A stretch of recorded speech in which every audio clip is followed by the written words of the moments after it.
Vamos abrir as nossas Bíblias no livro de Ruth, né? Capítulo 4. Eu rodei, mas fiquei nele. E aí os irmãos vão escutar muitas coisas que escutaram ontem, né? Quem estava aqui ontem, só quem não estava que vai pegar inédito. Que não tem como você fugir do texto, não tem como você inventar. Nós temos que pregar o que o texto nos fala. Mas, trazendo uma perspectiva um pouco diferente, vamos estar juntos, ouvindo a voz do Senhor. Ruth 4, a partir do versículo 13.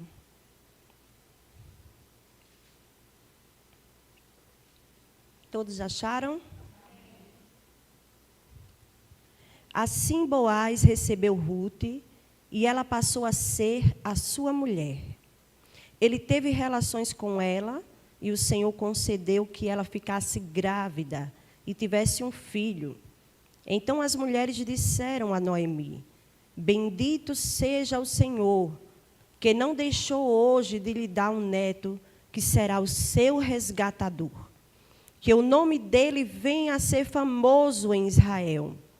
Nele você terá renovação da vida e consolo na velhice, pois a sua nora, que ama você, o deu à luz, e para você ela é melhor do que 7 filhos.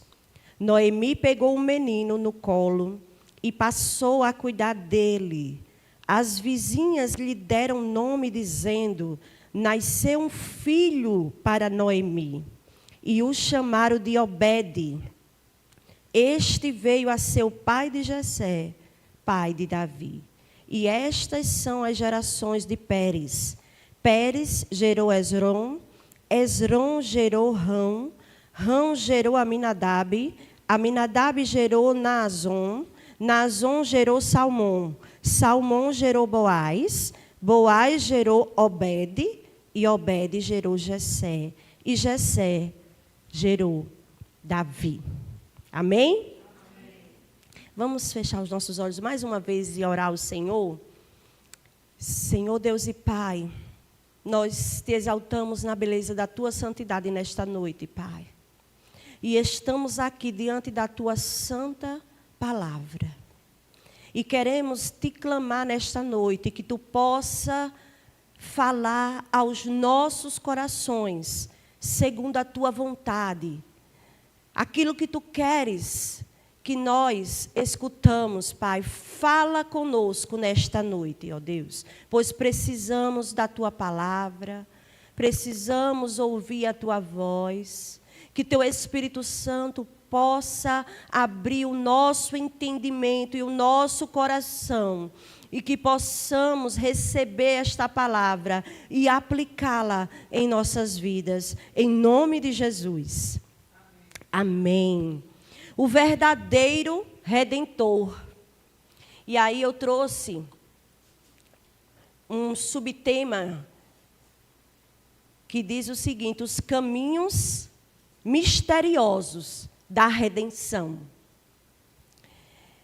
E eu estava escutando um pregador e ele trouxe essa seguinte introdução, e eu trago também aqui para vocês, que é sobre um cântico de William Cope.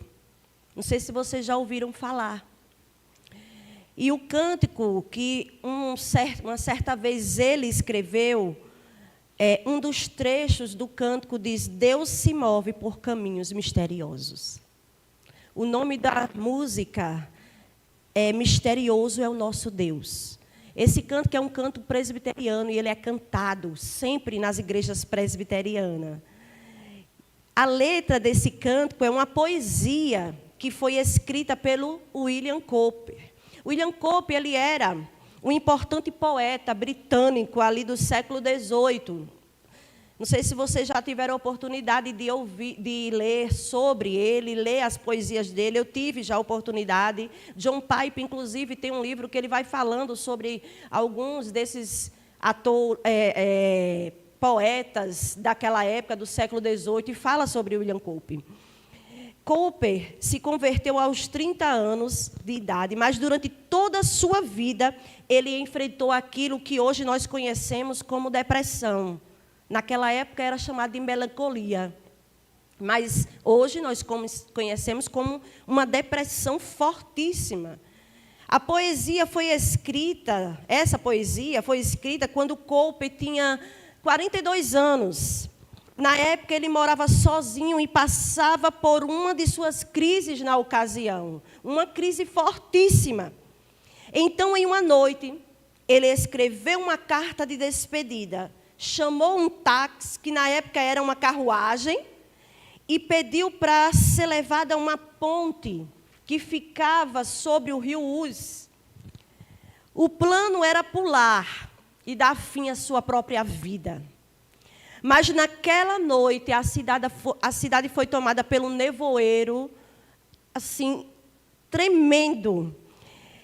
Então o taxista da carruagem seguiu viagem e começou a andar, só que ele não via nada à sua frente. E ele rodou, e aí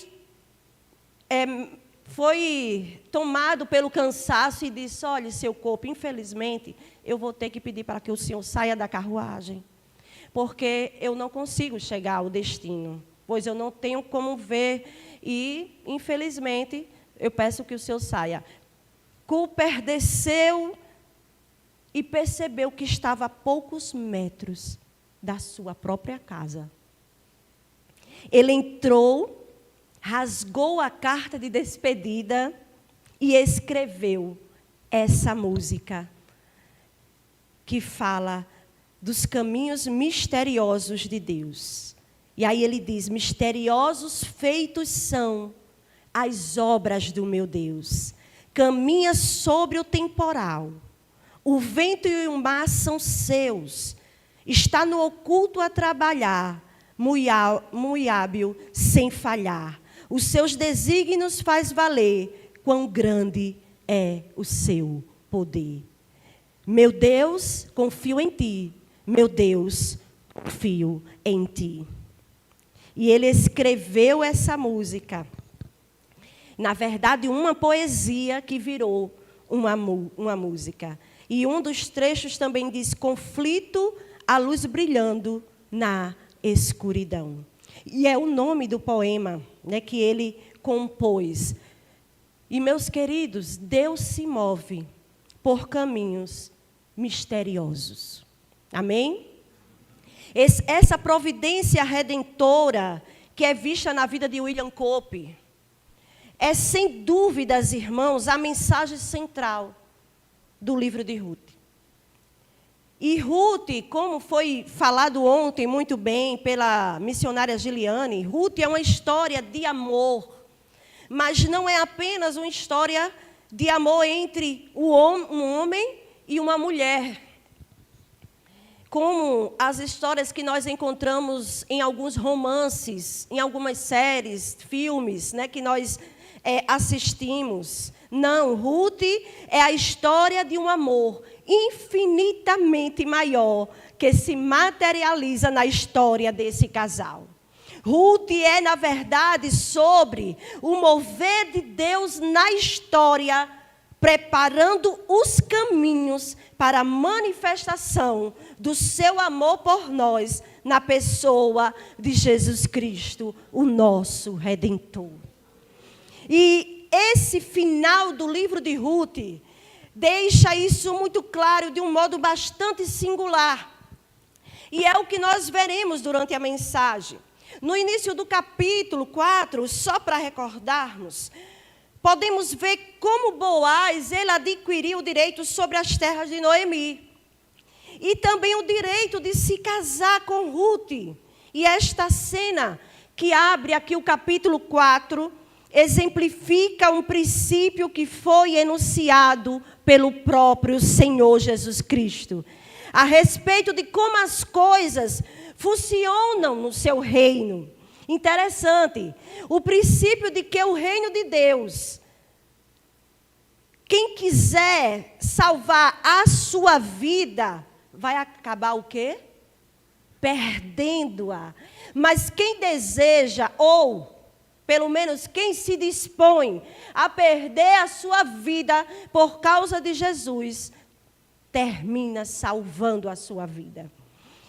Vocês lembram como o fulano, a qual é chamado aqui no capítulo 4, no início do capítulo 4, ele era o parente mais próximo que tinha direito de ser o resgatador e estava tentando salvar ali a sua própria vida. Se você acompanhar comigo no início do capítulo 4, você vai ver que ele, no versículo 1 ainda, o texto nos diz: ó fulano, chegue até aqui, sente-se. Né? No versículo 1. E aí, a gente entende nessa história que esse fulano, ele queria salvar a sua própria vida. Ele queria, através da construção do seu império econômico, ele queria manter a sua vida econômica para cima, e ele não queria mexer nela. Mas ele acabou sendo lançado no mar do esquecimento. Porque se você perceber comigo, nos primeiros 8 versículos do capítulo 4, ele é esquecido. Ninguém fala dele. O texto não nos diz nem sequer o nome desse fulano. Ele foi jogado no mar do esquecimento. E acabou a sua história aí. Mas ao contrário dele, Boaz estava disposto a perder a sua vida. Ele estava ali disposto a usar o que ele tinha para que Noemi fosse abençoada, para que o nome de Malom fosse preservado. E ele terminou salvando o que ele estava disposto a perder. Essa é a lógica do reino de Deus. Essa é a lógica do povo de Deus. Deus perpetuou o nome de Boaz na história, meus irmãos, como um dos integrantes da mais nobre genealogia que você já viu em toda a história. A genealogia de Jesus Cristo, o nosso Salvador. O que acontece com Boaz, irmãos, ecoa bem o que nós pretendemos ver nos versos finais deste livro. E aqui está uma lição para as nossas vidas. Né? Se você gosta de escrever, não sei, você escreva. Deus dirige a vida dos seus filhos em sua bendita providência. Aleluia. Eu vou repetir. Deus dirige a vida dos seus filhos em sua bendita providência. E isso é visando, primeiro, a redenção pessoal deles. Segundo, visando a redenção de outros ao seu redor. E terceiro, a redenção da realidade de modo geral. Portanto, irmãos, vejamos o primeiro ponto, baseado nessa verdade, né, de natureza eterna, os caminhos misteriosos da redenção. E o primeiro ponto é que, visando aí essa redenção, nós iremos trabalhar a redenção de forma pessoal. Amém? Vejam como a história das duas personagens principais desse livro ilustram a providência particular de Deus na vida delas. Particular de Deus na vida delas. Começando aqui por Noemi. Eu tenho certeza que vocês se lembram como Noemi começa a sua história. Não é? Vocês lembram? Tenho certeza que vocês já leram o livro de Ruth todo. No começo do livro, Noemi deixa a sua cidade, Belém. E junto com a sua família, ela deixa a casa do pão por falta de pão, né? Interessante. E ela foi em busca de provisão longe do Senhor. Na casa de Moabe, nas terras estrangeiras. Noemi começa a história meus queridos, desse livro como parte de uma família desviada. Desviada. Que por algum momento entendeu que ela própria, e não Deus, era a fonte do seu sustento. Posteriormente, Noemi volta para Belém, mas ela volta confusa. Ela não vem sozinha, ela vem com a sua nora que se dispôs a deixar tudo que ela tinha para trás por amor a ela. Mas ainda assim, ela disse que estava voltando o quê? Vazia, seca. Interessante que, talvez por estar voltando sem seu marido, sem seus filhos, e sobretudo sem netos, né? Ela expressou que estava vazia, que estava seca. E quando as mulheres se referem a ela como Noemi, naquela ocasião do retorno, então ela diz: não me chamem de Noemi, que significa o quê? Agradável. Me chamem de quê? De Mara, que significa uma mulher amarga. Noemi começa o livro como uma mulher desviada. Depois nós vemos Noemi como uma mulher amarga. Mas veja como está Noemi agora no final do livro. Agora ela aparece em silêncio. Nas outras vezes, sempre ela aparece falando. Mas agora ela está calada. Talvez meia de boca aberta, pelo que Deus está fazendo em sua vida.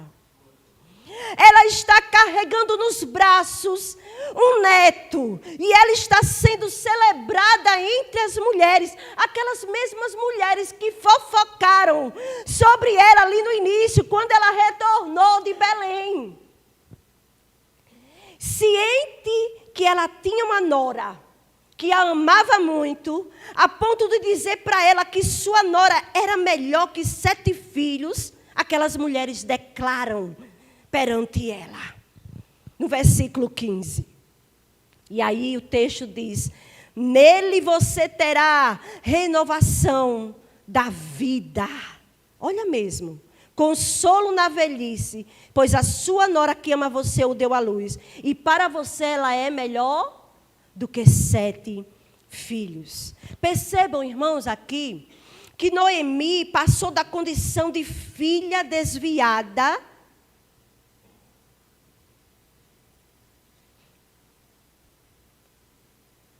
para guiar aquela pessoa que estava querendo guiar a sua própria história e esqueceu que Deus é que guia a nossa história, para a condição de filha satisfeita e dependente, de uma filha que confia no Senhor.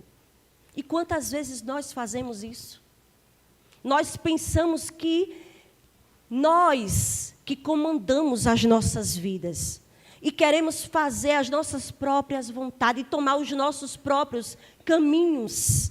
E quebramos a cara.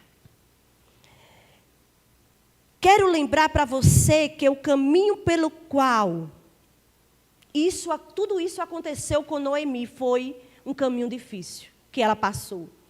O caminho pelo qual isso aconteceu envolveu situações desagradáveis, como, por exemplo, a morte do seu marido, a morte dos seus filhos. Um tempo de incerteza, mas eu me pergunto, será que se Noemi não tivesse saído de Belém, será que se Noemi não tivesse retornado, isso teria acontecido na vida dela? Talvez se ela não tivesse perdido seu marido, olha, escute, seus filhos, toda essa história jamais teria acontecido na vida dela. Sabe o que isso significa? Providência de Deus. Providência de Deus. E essa foi certamente uma situação dolorosa para Noemi. mas foi o caminho traçado pela providência de Deus para trazer sua filha Noemi para perto dele novamente. A providência de Deus nos atinge com o objetivo de nos redimir pessoalmente. Aleluia. Isso é muito forte para a minha vida, principalmente. O Senhor, Ele muitas vezes nos coloca em situações difíceis para trazer para perto dEle e dizer: filha, eu que traço o seu caminho. Não é você, sou eu. A providência, a minha providência é o meu plano, é a minha ideia desde a eternidade. Sou eu que comando a tua vida. E agora veja, Ruth era moabita, ela tinha nascido fora da aliança, do pacto, tinha nascido longe de Deus, longe do povo de Deus. Mas porque o homem resolve responder de maneira inadequada a Deus, resolve fugir da disciplina de Deus, e isso nós sabemos que é um fato, ela se casa com um israelita em terra estranha, que tinha desobedecido a Deus, e toma conhecimento da existência do Deus de Israel. Eu fico imaginando que mesmo Noemi, mesmo Elimeleque, mesmo Alimalom, fora de Israel, em uma terra estranha, mas eles não tinham esquecido o seu Deus, né? Passaram anos ali. Ruth era moabita, não conhecia o Deus de Israel, mas ela começou a conhecer sim, já lá. Por quê? Eu tenho certeza que Noemi, como sua sogra, de vez em quando falava: olha, o Deus de Israel, ele fez isso. O Deus de Israel abriu o mar vermelho para o povo passar. O Deus de Israel mandou maná ali no deserto para o povo. E ela começou a conhecer esse Deus todo-poderoso. Ela se casa com Malom, mas ela não tem filhos. E a gente não sabe o porquê. Porque ela ficou anos casada. E com poucos anos de casado, ela fica viúva. E movida por um amor inexplicável, ela resolve largar tudo e acompanha de volta para Belém a sua sogra para cuidar dela. Preste atenção, mesmo que isso, meus irmãos, significasse viver longe da sua família, longe de todos, longe da sua terra, ela decidiu ir com a sua sogra. A vida não se anunciava boa para essa jovem moabita. Mas como ela está aqui no final da história, ela está casada com um homem íntegro, temente a Deus, dando à luz um filho, sendo celebrada pelas mulheres de Belém como exemplo de piedade e abençoada pelos anciãos do povo de Israel. E mais, ela é mencionada entre as grandes matriarcas da nação, a qual ela não fazia parte. Percebam, Ruth passou da condição de perdida para filha da aliança. Aleluia. De inimiga do povo de Deus e do próprio Deus, para uma mulher comparada às grandes matriarcas de Israel. Veja comigo, aqui no versículo de número 11. Todo o povo que estava no portão e os anciãos disseram: somos testemunhas. E disseram a Boaz: que o Senhor faça a esta mulher que está entrando na sua família, como fez a Raquel e Lia, que edificaram a casa de Israel. E você, Boaz, seja um homem poderoso em Efrata, e que seu nome se torne famoso em Belém. Que com os filhos que o Senhor lhe der dessa jovem, a sua casa seja como a de Pérez, o filho que Tamar deu a Judá. Daqui a pouco nós vamos entrar nesse versículo, que é um pouco complicado.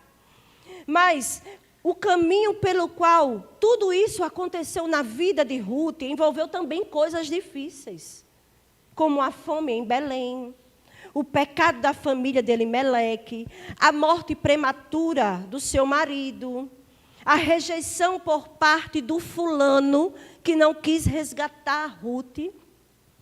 Ruth estava numa condição totalmente desfavorável, porque ela poderia ali ficar sem marido, sem encontrar marido, e para uma viúva, ficar sem marido, sem descendente, era uma situação muito difícil naquela época. E ela estava junto com a sua sogra.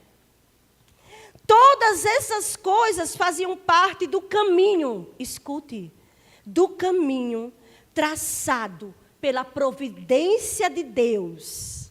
E para que Ruth fosse alcançada pela redenção pessoal.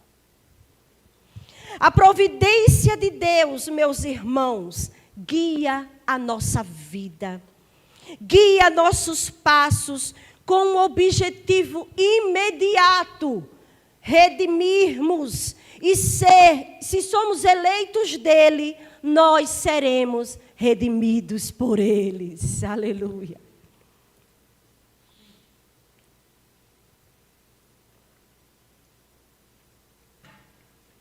E por que é importante aprendermos esta lição? Porque em algum momento da vida, meus irmãos, todos nós perguntamos: por que determinadas coisas aconteceram comigo? Né? Por que isso aconteceu comigo na minha vida? Uma perda, né? Uma enfermidade que não tem cura, uma tragédia na família, uma situação desconfortável, a qual você possa estar vivendo ou viveu. Por que isso aconteceu comigo? E aqui está o livro de Ruth para nos ensinar que, embora nós não possamos entender todos os detalhes, nós podemos ter ciência que todas as coisas que acontecem em nossas vidas são obras da providência de Deus, conduzindo-nos para a nossa redenção. O apóstolo Paulo nos diz, escrevendo aos Romanos, capítulo 8, versículo 28, que todas as coisas cooperam para o bem daqueles que amam a Deus, daqueles que são chamados segundo o seu propósito. Mas o livro de Ruth vai além, e ele nos ensina que os atos da providência de Deus na nossa vida, eles não só se limitam em termos de efeitos à nossa própria vida, de efeitos pessoais, só para mim, não. Veja como os versos finais chamam a nossa atenção para isso, que nos levam ao segundo ponto, no versículo 9 e 10, aí você vai voltar um pouquinho agora.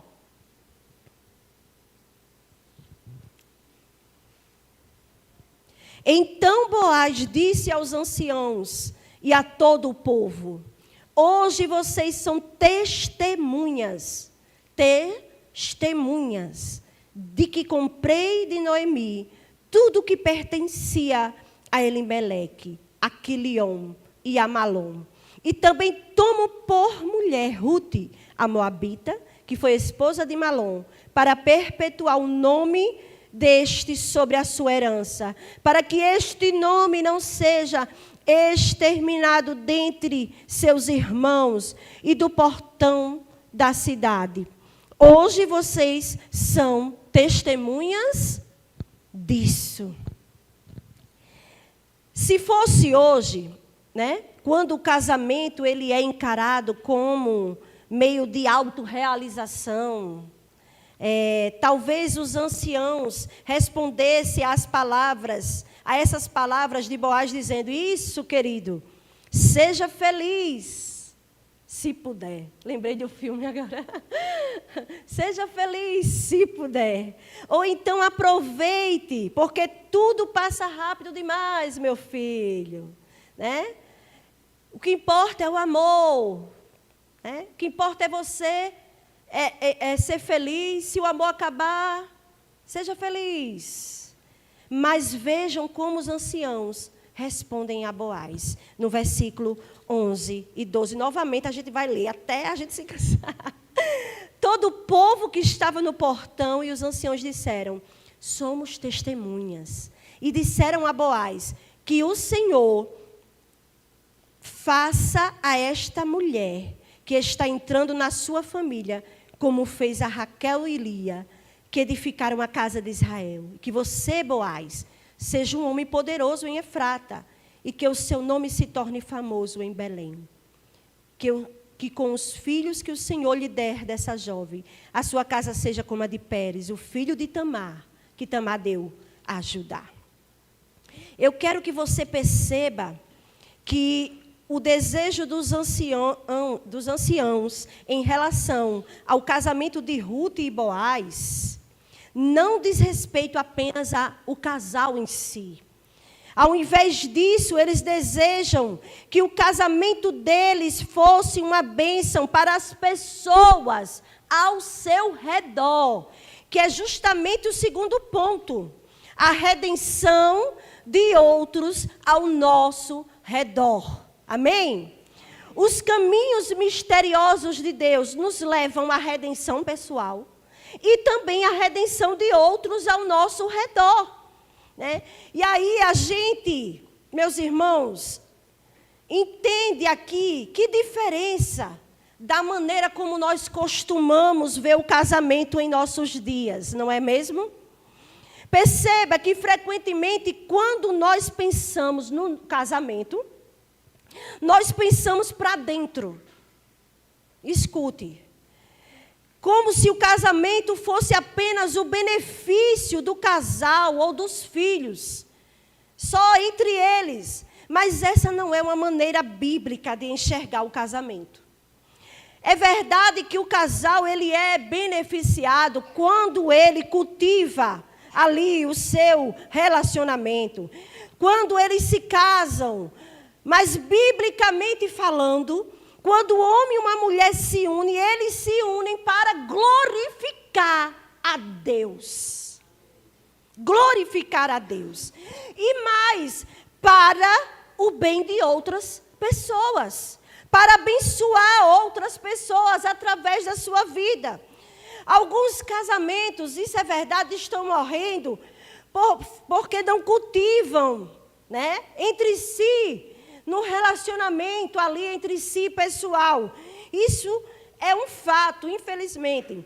Mas eu acredito, e hoje muito mais, que tem muitos casamentos morrendo porque não se abriu para ser um instrumento de bênção na vida de outras pessoas. Principalmente nós que somos cristãos, que fomos chamados pela graça desse Deus, que fomos chamados pela misericórdia dele sobre as nossas vidas. Nós somos 2 pecadores nas mãos do Senhor.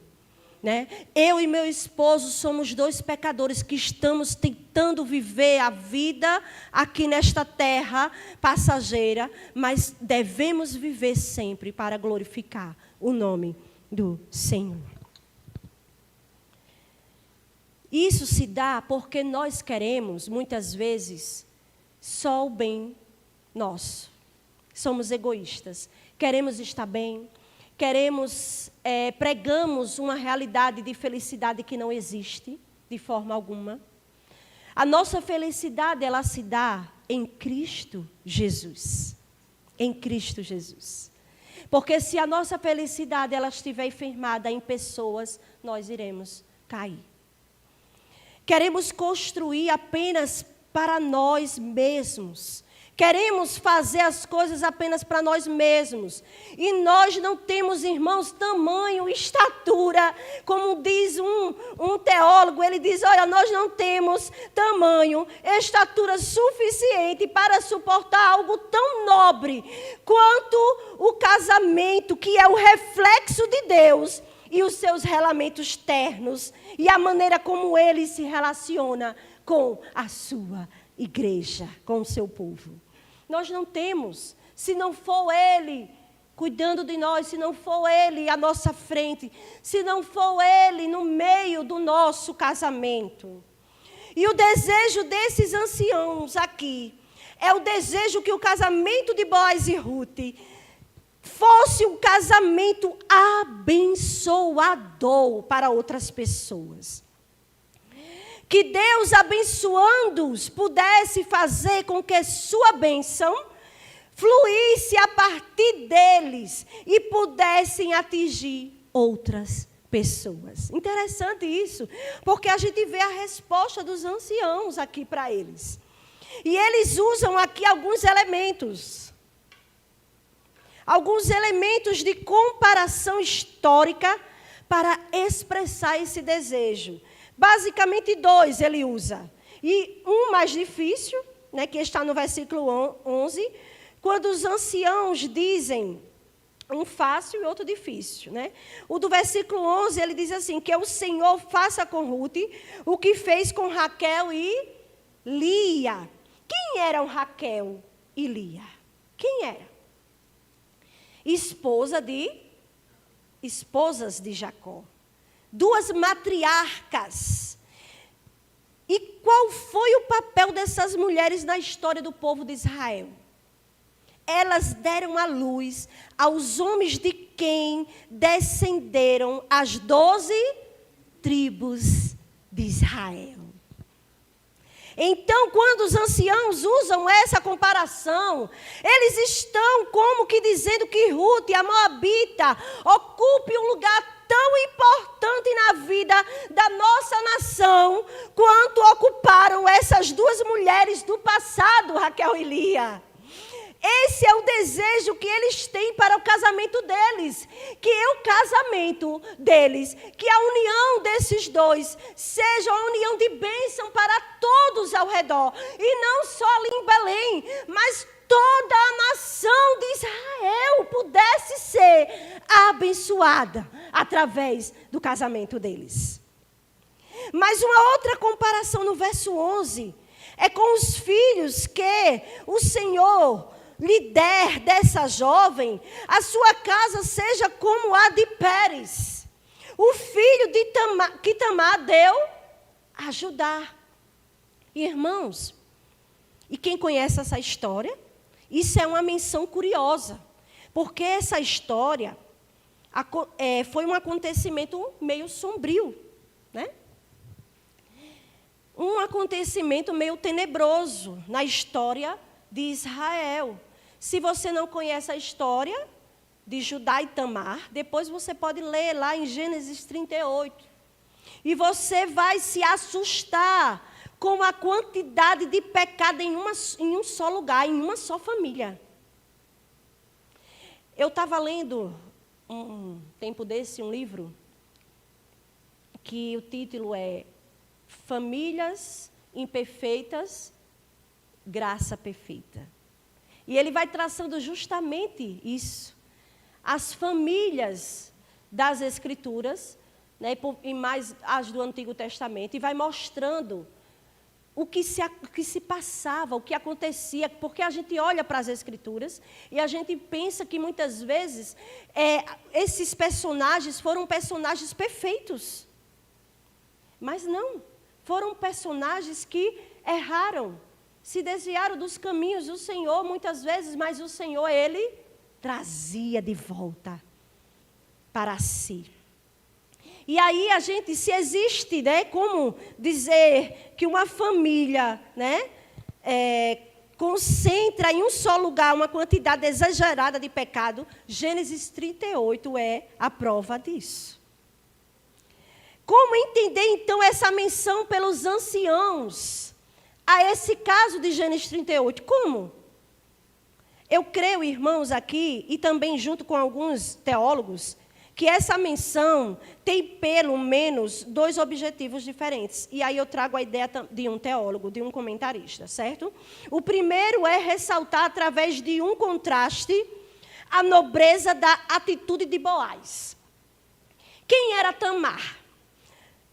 Tamar era uma cananita que foi viúva de que foi o primeiro filho de Judá. Morre e Tamar fica viúva. Então, os irmãos de deveriam cumprir a lei do levirato, mas eles se recusaram a fazer isso. Se recusaram. E não apenas se recusaram, eles abusaram da sua cunhada nessa ocasião. E por caminhos absolutamente tortuosos, Tamar engana seu sogro, Judá, fingindo ser uma prostituta, e fica grávida de Judá. E dá à luz a um filho chamado Pérez. Grave esse nome. De quem Boaz era descendente. De quem Boaz era ancestral. Pode ser que, ao trazer à tona esses acontecimentos aqui, os anciãos estivessem constatando a nobreza daquilo que Boaz estava fazendo nessa ocasião. Né? Ao assumir voluntariamente o levirato em relação a Ruth, com a falta de nobreza dos seus antepassados, que rejeitaram cumprir a lei do levirato naquela ocasião. Boaz, ele faz diferente. Ele não segue o exemplo dos seus antepassados. Ele cumpre a lei do levirato. Mas também pode ser que, ao mesmo tempo, a menção a esse acontecimento aqui parece dizer algo sobre como esses anciãos esperavam que o desejo deles pudesse se cumprir. Por quê? Por quê, irmãos? Porque Pérez, o filho de Judá e Tamar, é o cabeça da genealogia de Davi, traçada pelo autor do livro de Ruth. Quando você vai lá para o final e olha para a genealogia traçada aqui nos versículos final, o primeiro nome é de quem? De Pérez. E o nome desse filho de Judá, que Judá teve com Tamar, está aqui, na cabeça da genealogia. O que mostra, meus irmãos, que os caminhos tortuosos de de Onã, de Tamar no passado foram abraçados pela misericórdia e pela graça de Deus. E quando usados pela bendita providência para trazer ao mundo o grande rei Davi.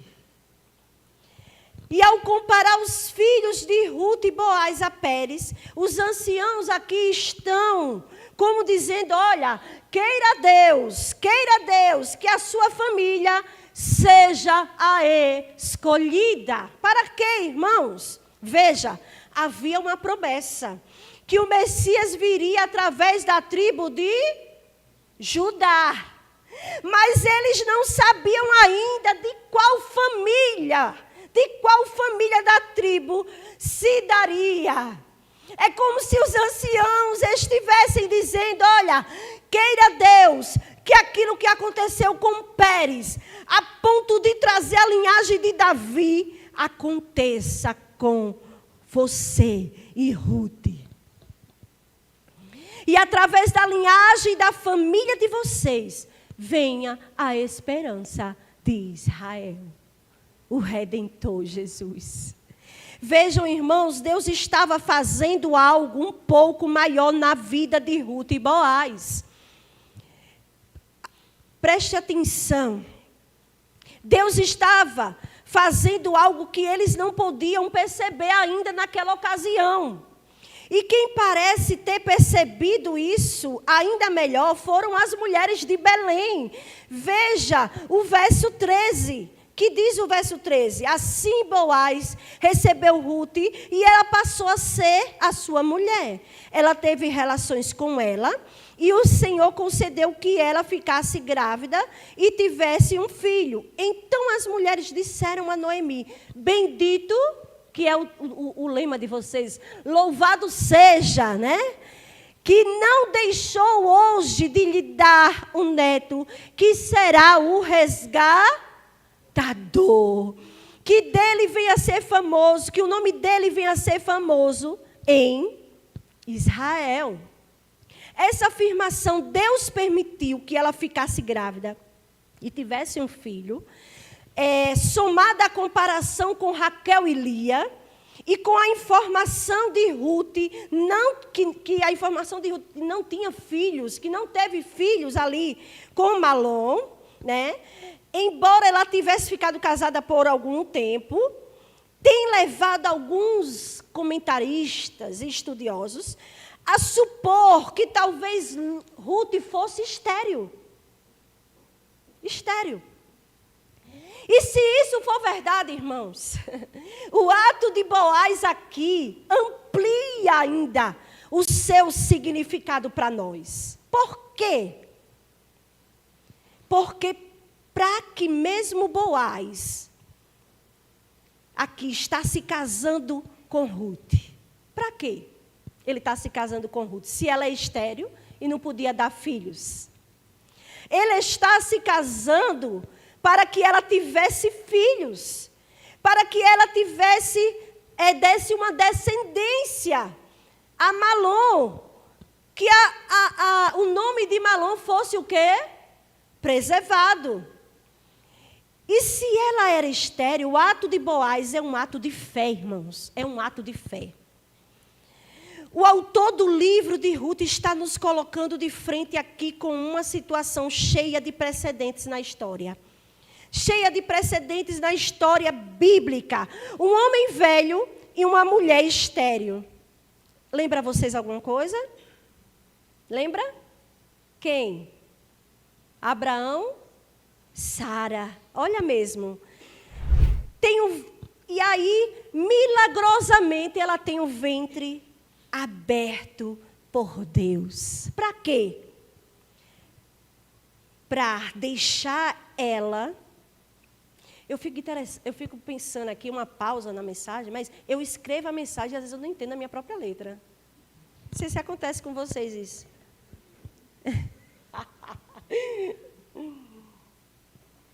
Porque geralmente eu digito. Não tive nem tempo, viu, de digitar. Que teve uma mudança na mensagem. Aí eu fui escrevendo ontem de noite. E aí a gente já com sono escrevendo, eu fico olhando assim, tentando entender o que eu escrevi. Foi só uma pausa, meus irmãos, né? Então, para quê? Para que ela pudesse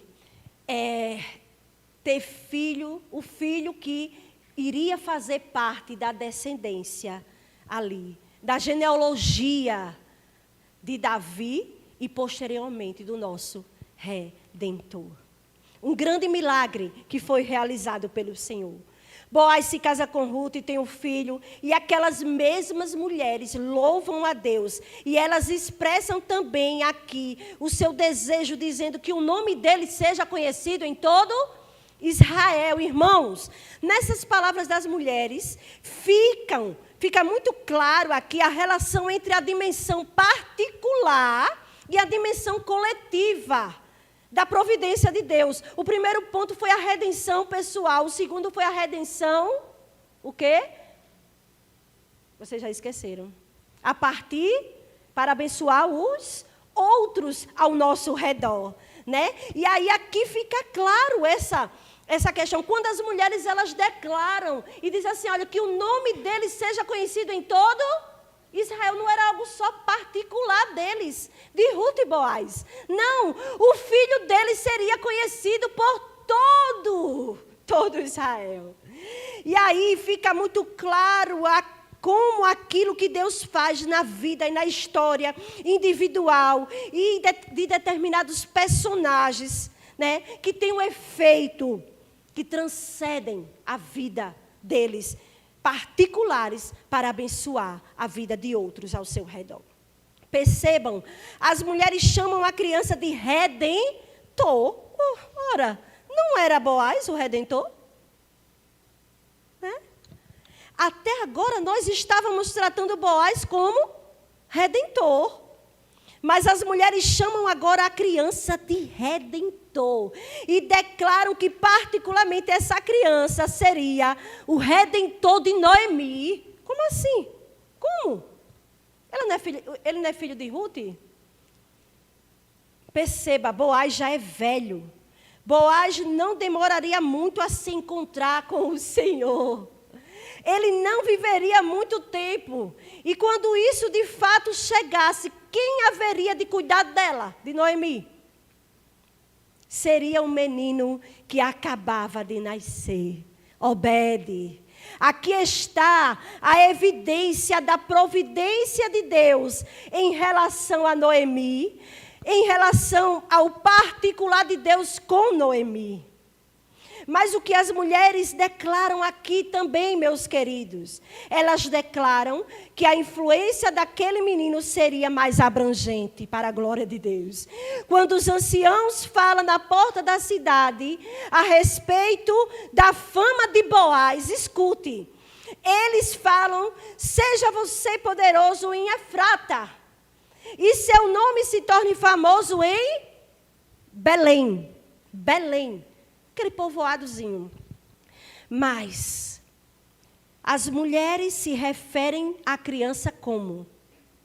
Que o nome dele venha a ser famoso, não só em Belém, em Efrata, mas em todo o Israel. Aleluia. Boaz ficaria famoso em Belém.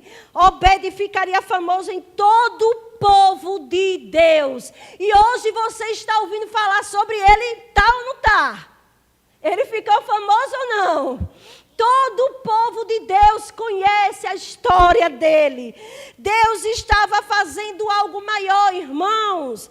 Veja, Deus muitas vezes nos leva por caminhos que não entendemos, caminhos misteriosos, que perguntamos, Senhor, por que eu estou nesse caminho, Senhor? Senhor, por que eu estou traçando este caminho? Eu não vejo saída, eu não vejo como dar certo.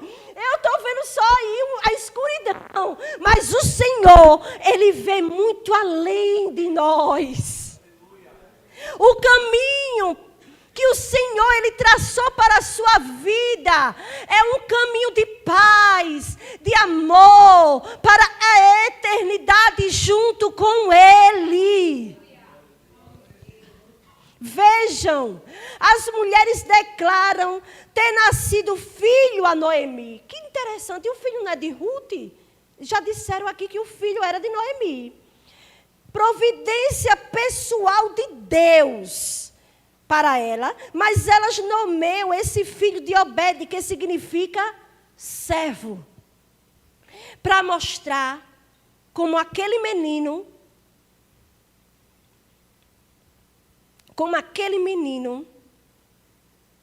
através dele, deveria se cumprir a função de servo, sofredor. E o narrador do texto acrescenta, esse veio a ser o pai de Jessé, pai de Davi. Meus irmãos, ontem vocês já ouviram falando, onde se passava a história de Ruth, que a missionária Giliane falou, né? Vocês lembram? No tempo dos juízes. Qual era o grande problema ali do livro de Juízes? Não havia rei em Israel e cada um fazia o que lhe parecia certo. Veja que aqui o texto nos diz que esse veio a ser pai de Jessé, pai de Davi. Obed, né? Obed, filho de Boaz com Ruth, seria o avô do mais importante rei de Israel, Davi.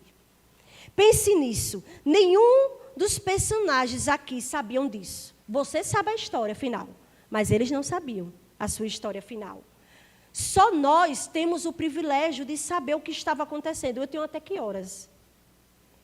Até meia-noite, glória a Deus. E sabe o que isso nos ensina? Que jamais saberemos, durante a nossa vida, tudo o que Deus está fazendo conosco. Nós não saberemos. Não saberemos, irmãos. Nunca conseguiremos saber o que Deus está fazendo na nossa vida e através da nossa vida. Sabe por quê, irmãos? É importante entender isso aqui nesta noite, porque às vezes, por não conseguirmos saber o que Deus está fazendo, nós somos tentados a imaginar que Ele não está fazendo nada por nós. Nada. E aí, o problema não está em Deus, o problema está na nossa limitação, na nossa fragilidade, na nossa falta de fé nele, na nossa falta de confiança nele. O fato de nós não conseguirmos perceber o que ele está fazendo, não significa que ele não esteja fazendo algo. Ele está fazendo algo na tua vida, amém? E se você é um eleito de Deus, saiba, Deus está trabalhando em você e através de você. E Deus vai usar a sua vida para fazer coisas que talvez você nunca vai saber. Você nunca vai saber. Ou pode saber, lá na frente a pessoa vai lhe encontrar, olha, por causa de você, por causa da senhora, viu, sogrinha? Que é Valesca chama ela de sogrinha, a irmã Fátima. Por causa da senhora, eu pude caminhar mais um pouquinho aos pés do Senhor, porque eu estava a ponto de desistir. Mas aquela frase que a senhora disse, olhe, Ju, não desista, Ju, continue firme, continue. Eu pude continuar mais um pouco. Você já parou para pensar nisso? Que Deus está usando a sua vida e através de você abençoando vidas? Como diz a música O Tapeceiro, minha vida é obra de tapeçaria. O autor, ele escreveu essa música, e João Alexandre, ele interpreta muito bem, né? Ele canta essa música, que vai traçando como um tapeceiro faz o tapete. E ele fica por trás. Você está vendo o fundo do tapete, e está vendo um negócio todo emaranhado. Mas quando ele termina o tapete, e que você vira, está aquela coisa, a obra de arte. Você é uma obra de arte. Talvez você não entenda hoje, mas há um Deus sábio guiando a sua história. Porque aquilo que Deus está fazendo em nós, não só nos atinge de maneira pessoal, mas transcende a nossa existência, irmãos. O nosso desafio é viver por fé e não por vista. É confiar na sabedoria de Deus, descansar nele, no aqui e agora, apesar das circunstâncias, apesar das dificuldades, sabendo que ele está guiando os nossos planos. Deus nos guia por caminhos que colaboram com a nossa redenção pessoal. Deus nos guia por caminhos que colaboram com a redenção de outros ao nosso redor. E por último, Deus nos guia por caminhos que traz a redenção da realidade de forma geral. Como é isso? Por exemplo, Ele torna a nossa vida uma peça de encaixe perfeito na história dele. É como se fosse um quebra-cabeça que ele está montando. E cada pecinha daquele quebra-cabeça é você, é a irmã. E ali vai. Eu sou uma peça, Jadson é outro, Fernanda é outro, Pastor Diego é um, Solange é outra. E nós fazemos parte dessa realidade a qual o Senhor está montando em nossas vidas. Amém? Ruth termina com uma genealogia. Versículo 18 ao 22 que a gente leu. Esta é a genealogia do rei Davi, partindo de Pérez. Veja que coisa curiosa. A história desse homem, Pérez, entra na vida de maneira meia casual, né? Já abra sua Bíblia em Mateus capítulo 1. Aqui eu já vou terminar, já está perto, não se preocupem, certo? Mas a história de Pérez entra nessa história de maneira meio casual. Na Bíblia, lá em Gênesis 37, Moisés vai nos falar da história de José. Se você for ver, o capítulo 37 fala da história de José.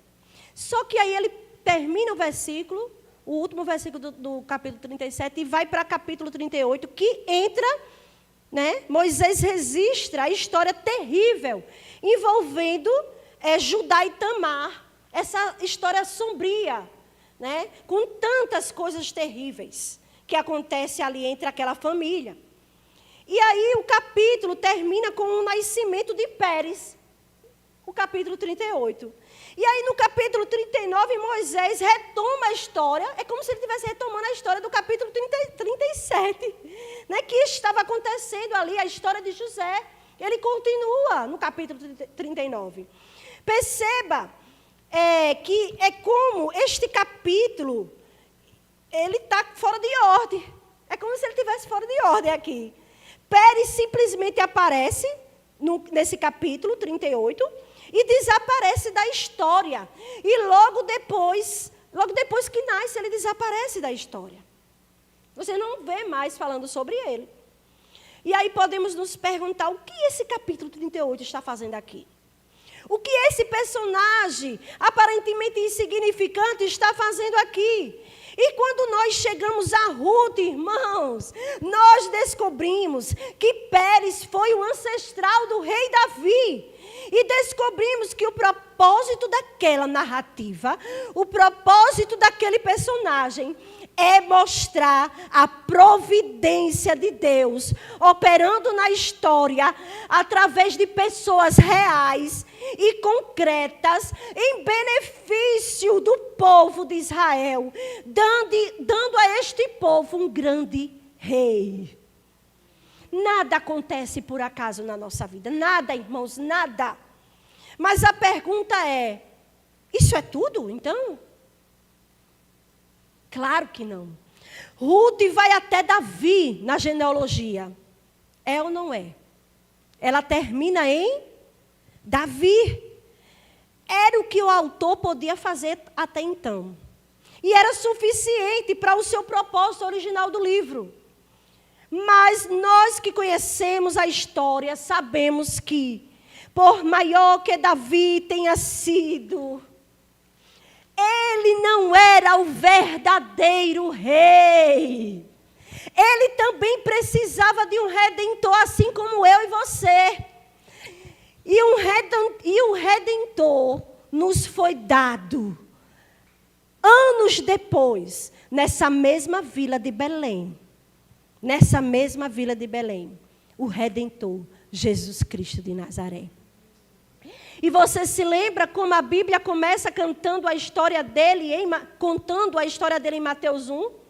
Aí a gente vai aqui para Mateus 1, versículo 1. Livro da genealogia de Jesus Cristo, filho de Davi, filho de Abraão. Abraão gerou Isaque gerou Jacó, Jacó gerou Judá e os seus irmãos. Judá gerou a Pérez e Zerá, cuja mãe foi Tamar.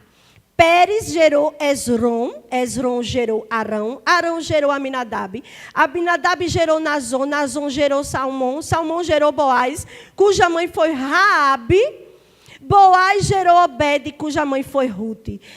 E Obed gerou Jessé. Jessé gerou o rei Davi. O rei Davi gerou quem? Salomão, cuja mãe foi aquela que tinha sido mulher de Urias. Salomão gerou Roboão, e assim vai. E quando a gente vai para o versículo 16, que eu não vou ler para vocês tudo, vou pular para o versículo 16. E Jacó gerou José, marido de Maria, da qual nasceu Jesus, que se chama Cristo. Mateus começa exatamente onde Ruth termina. Mateus estende a história ao seu propósito final. A genealogia de Mateus não para em Davi. Ela continua e termina nesse versículo 16, a qual nós lemos agora. Pérez não entrou para a história por causa de Davi. Pérez entrou para a história por causa de Jesus Cristo de Nazaré, o nosso Redentor. Como por causa dele, irmãos, entraram na história todos os outros personagens da Bíblia que passaram nesse mundo. Todos eles entraram na história. Roboão, Abraão, Jacó, todos entraram por causa de Jesus. E foram lembrados para que eu e você soubéssemos que Deus cumpriu a sua promessa de enviar o Redentor ao mundo, através de pessoas reais, como eu e você. Ele enviou o verdadeiro Redentor que encarnou e ali se tornou homem, sendo homem 100% e 100% Deus. Ele habitou entre nós, ele nasceu, cresceu e ali ele se doou na cruz do Calvário para entregar a sua vida, derramar o seu sangue e cumprir a palavra a qual foi proferida lá em Gênesis 3. Ele cumpriu a promessa. O nosso Redentor, ele veio para nos salvar. O Evangelho, irmãos, não é uma história de carochinha, não. O Evangelho é verdadeiro. A história do nosso Redentor, ela tem um início, tem um meio e tem um fim. Sim, e tem provas dela nas Escrituras. Prova histórica. Que você pode correr para a Bíblia e você vai comprovar que o nosso Redentor, ele veio para nos salvar. O Evangelho de Cristo, ele é facilmente rastreável. Por isso que a Bíblia ela está cheia de genealogias. Às vezes você quer pular. Quando a gente chega lá no livro de Números, a gente chega a dar uma agonia. Começa a ler e gerou isso. E nome para filho, quem quiser já tem, né? Vocês podem escolher os nomes dos filhos, que tem demais. Eu gostei aqui de Salmão, né? Tem aqui, ó, bonito. Viu, Salonge? Viu? E Pastor Diego? A cara dela. Né? Para escolher o nome dos filhos. Mas isso significa que Deus está dizendo que houve um antes. Houve uma história. E nós fazemos parte do quebra-cabeça de Deus. Da realidade final completa dessa história tão maravilhosa da redenção.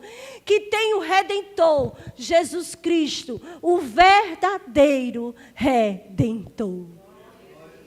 E Ele está aqui hoje.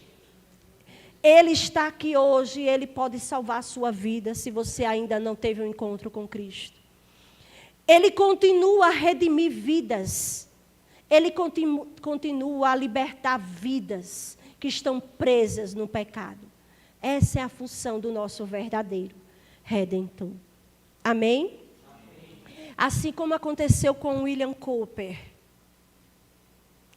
E aí eu indico demais a história desse homem, as poesias, quem gosta de poesia, né, de William Cowper. Ele passou a sua vida inteira, irmãos, teve várias tentativas de suicídios. Você acredita nisso?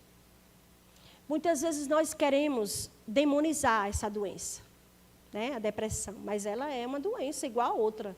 Né? Por exemplo, se eu tenho diabetes, eu tenho que tratar com remédio. Se eu tenho pressão alta, eu corro para o cardiologista para tratar. Muitas vezes eu estou em depressão e algumas pessoas ficam demonizando. Né? E esse é um exemplo de um homem, foi um homem de Deus, que passou por esse processo de depressão durante toda a sua vida. Tentou várias vezes tirar a sua própria vida, mas Deus, na sua providência, né, na sua graça, sempre intervinha ao lado dele. E sempre ele estava escrevendo. E hoje nós temos os seus escritos maravilhosos, transformados em cânticos, para que possa nos abençoar através da sua santa palavra. Que assim como William Cowper, nós possamos também, mesmo que venhamos a passar por situações difíceis, igual Noemi, Ruth, e todos esses que eu citei aqui passaram, mesmo que haja situações que você veja assim, meu Deus, que terrível essa família, que tanta desgraça nessa família, tanto pecado nessa família, não tem mais jeito. Tem jeito sim, porque o Senhor, Ele é o Deus que comanda as nossas vidas, e Ele é o tapeceiro, e Ele está traçando toda a sua história. Amém? Eu agradeço essa rica oportunidade, em nome de Jesus.